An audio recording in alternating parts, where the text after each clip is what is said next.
大家好，我是电子小五。应答题要求我们这节课来讲一下三项缺角整流的工作原理。对应大家比较熟悉的单向缺角整流呢，我们也要跟大家简单说一下，有助于对比好理解。单向缺角整流呢，采用的是四颗二极管。二极管的特性大家知道，单向导电性就是单方向导通，它的正极电压高于负极的时候的导通，相反截止。所以我们来看，在这个交流这个是画的一个周期。那么在半个周期，就是正半周的时候，比如说这两根线的极性是上正下负，这个时候呢，上正，那么就通过第一过来给负载，然后通过第四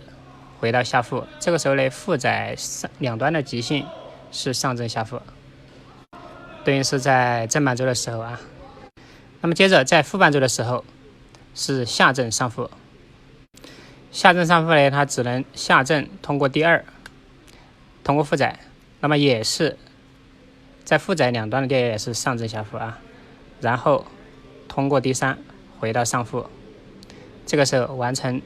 这个负半周的一个回路。所以无论是正半周还是负半周，在这个负载两端，那么都是上正下负的极性，所以说就没有极性的变换了。没有极性的变换，那就是个直流了。只是这个大小还在波动，那是一个脉动直流，我们只用再给它加上一个滤波电容，那么它就得到一个平滑直流了，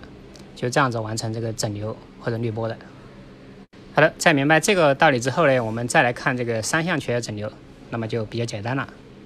由于时间关系，我们下节课接着跟大家分析一下这个三项缺角整流采用6颗二极管是如何工作的。喜欢电子技术的题，双击关注，每天会给大家分享一些简单的、实用的电子技术知识，谢谢大家。